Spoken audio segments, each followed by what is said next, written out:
Selamat pagi, salam sejahtera untuk kita semua yang sama-sama kita hormati Pak Dirjen, Guru, dan Tenaga Kependidikan Pak Dr. Iwan Sahril, Pak Dirjen Atwil, ini juga sahabat saya, kita di Satgas bahu-membahu luar biasa beliau ini. Kemudian juga Bu Kartini, Bu Dirjen Kesmas, ini juga luar biasa, Pak Ridwan, dan Bapak Ibu sekalian, terima kasih.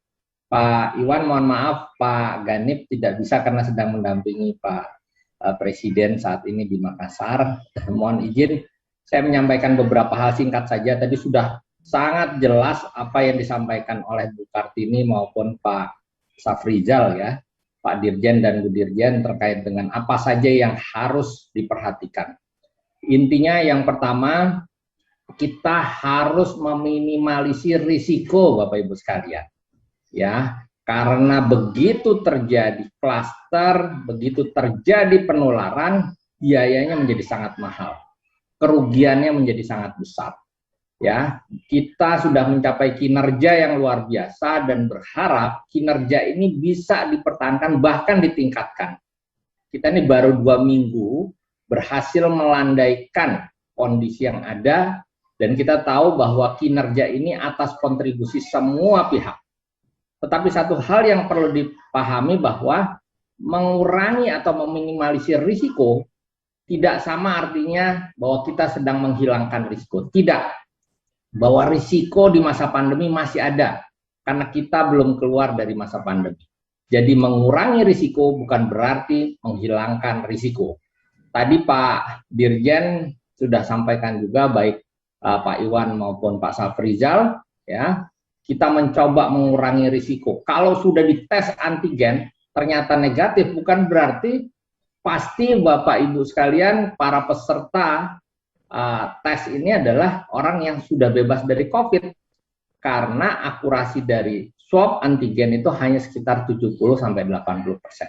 Masih ada kemungkinan adanya yang namanya false negatif ya, sekitar 20-30% terjadi kesalahan.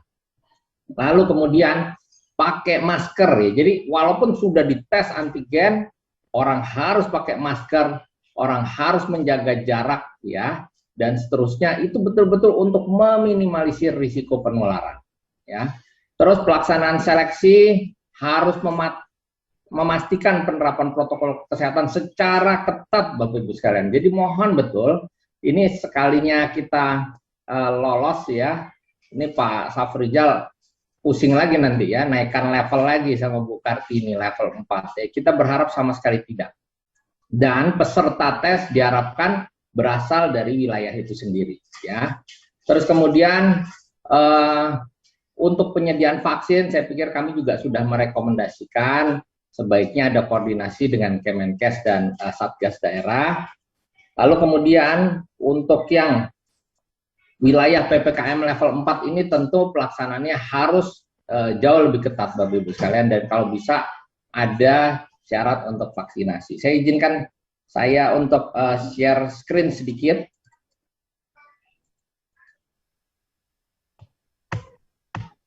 Jadi kita kasus sudah berhasil turun, tadi sudah disampaikan Bapak Ibu sekalian, dan kita sekarang sudah lebih rendah kasus aktifnya dibanding puncak 5 Februari lalu. Sekarang kita ada di sini.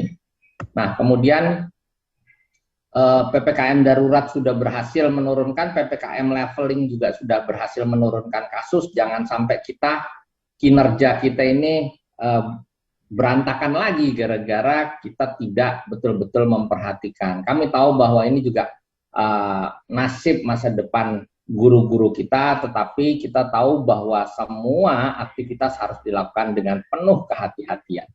Ini nanti silakan saja diambil. Ada beberapa hal yang nanti bisa dilihat dari berbagai catatan kami Pak Dirjen terkait protokol kesehatan dalam pelaksanaan kegiatan. Yang pertama jelas harus memperhatikan informasi terkini ya, dan instruksi pemerintah pusat dan pemerintah daerah terkait COVID-19 di wilayahnya. Jadi sudah tahu masuk level mana, masuk zona risiko mana. Yang kedua adalah memastikan seluruh panitia dan peserta yang terlibat itu memahami tentang pencegahan penularan COVID-19. Sosialisasi sebelum pelaksanaan sangat amat penting. Karena kalau pada saat pelaksanaan petugas pengawasnya pun juga terbatas, sehingga tidak mungkin kita kemudian mengawasi orang per orang. Oleh karenanya sebelum pelaksanaan, mohon teman-teman di daerah mensosialisasikan kepada para calon peserta. Kemudian larangan masuk bagi panitia atau peserta yang memiliki gejala. Jadi walaupun misalkan sudah dites antigen, tetapi ada gejala misalkan panas ya, atau demam, batuk, pilek, nyeri tenggorokan, dilarang untuk masuk ya. Bagaimanapun juga itu ada risiko bahwa yang bersangkutan memiliki COVID-19. Ya, tadi juga sudah disampaikan oleh Pak Dirjen Safrizal bahwa kita perlu melakukan pembersihan ya, kalau misalkan pakai komputer dan seterusnya. Jadi pastikan bahwa semua yang di sana itu sudah terdisinfeksi. Lalu kemudian, mohon ini juga gimana caranya pertemuan atau tes dalam satu ruangan itu tidak boleh lebih dari 2 jam sebaiknya. Ini juga menjadi tantangan kita. Nah, kemudian apabila lebih dari 2 jam, maka pastikan bahwa ventilasi dan sirkulasi udara. Jadi bukan cuma ventilasi ya Bapak Ibu sekalian, tapi memastikan bahwa udaranya keluar. Jadi ada perputaran udara atau sirkulasi udara. Lalu pastikan tidak makan dan minum selama pelaksanaan, karena ini akan berisiko menyebabkan penularan. Satu hal bahwa makan dan minum itu pasti membuka masker. Dan yang sulit lagi ketika membuka masker mereka berbicara, maka risiko akan meningkat secara drastis ya. Sudah berapa kali kita menemui kegiatan yang sangat patuh protokol kesehatan tapi diikuti oleh kegiatan makan dan minum ya, dan itu menjadi sumber penularan. Ya, kemudian tolong disiapkan juga fasilitas-fasilitas. Jadi mohon para panitia menyiapkan tanda-tanda jaga jarak ya, terus kemudian menyiapkan fasilitas cuci tangan dan jumlahnya jangan terbatas, dalam artian kalau satu orang akhirnya berkerumun. Mohon disiapkan. Lalu kemudian pintu masuk dan pintu keluar harus berbeda Bapak Ibu sekalian. Ini mohon nanti diperhatikan ya. Terus kemudian jumlah orang dalam ruangan juga harus dibatasi. Ya, tadi Pak Dirjen Atwil sudah menyampaikan jaga jarak itu kalau bisa 1 meter. Kalau kami rekomendasikan lebih dari 1 meter ya. Tapi kalau sangat terpaksa 1 meter ya. Tetapi sebaiknya kita coba upayakan untuk jaga jarak 1,5 meter. Ya, lalu kemudian menyiapkan ruang untuk kondisi darurat. Jadi kalau terjadi kedaruratan pada saat pelaksanaan, ada ruangan khusus, ya. Lalu kemudian ada tenaga kesehatan khusus yang menangani dengan APD lengkap. Jadi ini mohon betul-betul diantisipasi. Jangan sampai pada hari H terjadi sesuatu yang tidak diinginkan dan kita tidak siap. Lalu kemudian harus ada screening masuk ya, melalui pengecekan suhu dan seterusnya. Nah kemudian ya Bapak Ibu sekalian, nanti bisa dilihat ini beberapa hal yang perlu diperhatikan. Tolong semua panitia pada saat bicara jangan membuka masker. Ini jadi kebiasaan kita semua nih ya. Pada saat bicara maskernya malah dibuka, padahal itu berbahaya ya.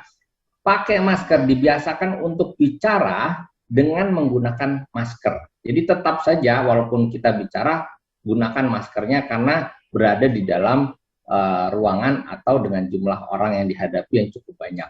Mereka yang tidak boleh masuk adalah mereka yang bersuhu di atas 37,3 derajat Celcius. Ya, kalau suhunya 37,3 derajat Celcius juga tidak diperbolehkan untuk masuk ya. Ini tadi kami tekankan pengaturan pintu masuk dan pintu keluar yang berbeda. Ya, ini mohon diperhatikan dan sebagainya. Bapak Ibu sekalian, semua informasi kami ini ada di Instagram kami @satgasperubahanperilaku. Jadi silakan di-follow dan juga diambil semua termasuk buku protokol kesehatan itu ada di sini. Ya, apa saja yang harus dilakukan mudah-mudahan ada di dalam buku protokol kesehatan kami sehingga bisa menjadi referensi bagi Bapak Ibu sekalian. Kami pikir demikian Pak Dirjen, Pak Iwan, Bu Nono, Pak Safrizal, juga Bu Kartini, Pak Ridwan. Mohon maaf jika ada yang kurang. Assalamualaikum warahmatullahi wabarakatuh.